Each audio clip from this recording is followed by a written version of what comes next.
Donald Trump made it crystal clear in a post on Truth Social this week that if he wins the White House later this year, he is absolutely going to prosecute President Biden for things that Donald Trump seems to think are actually crimes when, in fact, they're actually just things that Donald Trump doesn't like.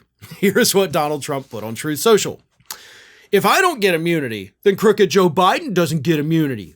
Joe would be ripe for indictment by weaponizing the DOJ against his political opponent, me. Joe has opened a giant Pandora's box. As president, I was protecting our country and doing a great job of doing so. Just look around at the complete mess that crooked Joe Biden has caused. The least I am entitled to is presidential immunity on fake Biden indictments. So, first of all, you sound like a child.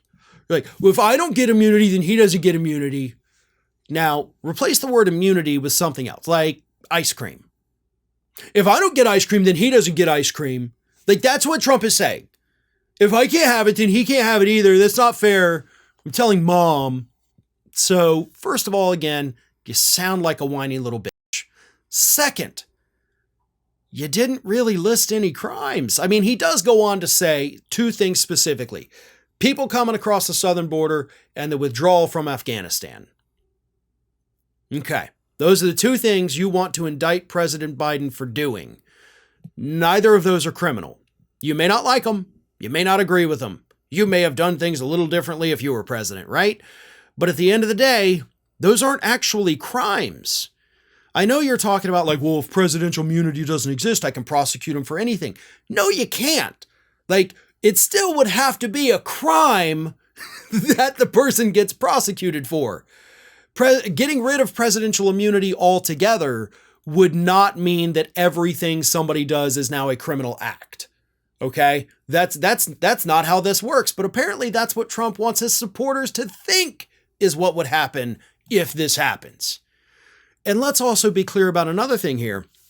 The case of Donald Trump and presidential immunity is not about whether or not presidential immunity exists. It does exist. It exists in the Constitution. And it basically says that a president, or actually any lawmaker, cannot be criminally prosecuted or sued for things that they do as official acts, or for legislation that they pass, or for decisions that they make. So if Biden were to come out today and say, you know what, get rid of the border checkpoints altogether, everybody can come across the southern border, that's still not a crime.